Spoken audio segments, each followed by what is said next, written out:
Hello बच्चों, let's read this question. Two particles executing simple harmonic motion on the same amplitude and the frequency along the same straight line. If they passes one another when the going in opposite direction, each time their displacement is half their amplitude. The phase difference between them. तो question में क्या बोला, इधर दो SHM है, दोनों का जो एम्पलीट्यूड मान लीजिए ए है और ओमेगा जो एंगुलर फ्रीक्वेंसी ये दोनों सेम है।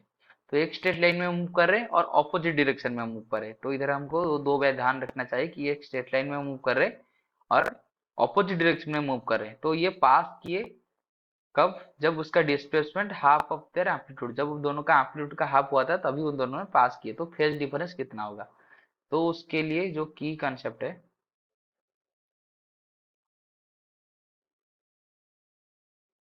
तो की कंसेप्ट इधर क्या है कि जो जनरल एसएचएम होता है तो उसका जो एक्सप्रेशन होता है वो क्या होता है, X X a displacement equal to A sine omega T plus pi. तो साइन यह हो सकता है या कॉस होता है, हो सकता है जिसको भी हम ले सकते हैं। तो इधर हम ले लिए साइन ओमेगा टी प्लस पाई। ये इधर एम्पलीट्यूड है, ओमेगा उसका फ्रीक्वेंसी और फाई क्या है उसका फेज। तो इधर हमारा दो एसएचएम है, तो एक के लिए हम मान लीजिए फेज जीरो होगा, मतलब उसका रेफरल फेज मान लेते हैं। तो एक है X one equal to A sine omega T, उसको ऐसे रख लेते हैं। और दूसरा जो है एक्स टू, उसको मान लेते हैं A sine omega T plus phi. ये जो फाई है ये क्या है, तो अगर इसको रेफरल फेज मान लिए तो ये जो ये हो जाएगा प्लस फाई, ये दोनों के बीच में फेज डिफरेंस है। तो ये हो गया।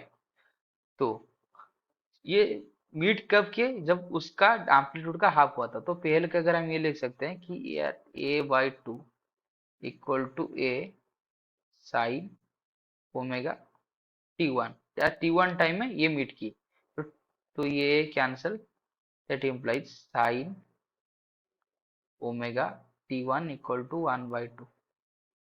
That implies omega T one कितना हो जाएगा, तो ये ओमेगा टी वन हो जाएगा 30 डिग्री, या पाई बाई सिक्स बोल सकते हैं इसको। ये हो गया। तो ये ओमेगा टी वन उसका ये आ गया पाई बाई सिक्स। तो ये अगर ओमेगा टी वन हो गया पाई बाई सिक्स, तो दूसरी जो हमारा था एस एच एम, वो क्या था, X two equal to A sine omega T plus five. तो ये जो ओमेगा टी प्लस फाइव ये कितना हो जाएगा, तो ये ऑपोजिट डायरेक्शन में मूव कर, तो ये अपोजिट डायरेक्शन में मूव कर रहे हैं। तो उसकी वजह से ये कितना आ जाएगा, ये ओमेगा टी प्लस फाइव ये आ जाएगा पाई बाई सिक्स नहीं होकर, इसका ऑपोजिट डायरेक्शन है इसलिए हम कर देंगे pi minus pi by six. यानी कि जो पाई, इसको टी वन मान लेते हैं, टी वन वही टाइम पे प्लस फाइव, ये क्या हो जाएगा pi minus pi by six, यानी कि फाइव पाई बाई सिक्स। तो जो omega T one plus five ये आ गया फाइव पाई बाई सिक्स। लेकिन ओमेगा टी वन का एक वैल्यू हमने पहले फाइंड करके रखा हुआ था, क्या था, वो था पाई बाई सिक्स। तो pi by six plus five equal to क्या है five pi by six.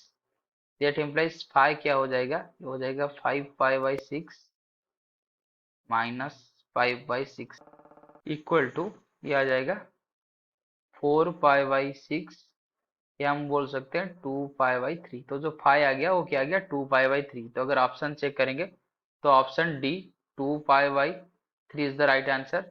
I hope you have understood this question. Best of luck.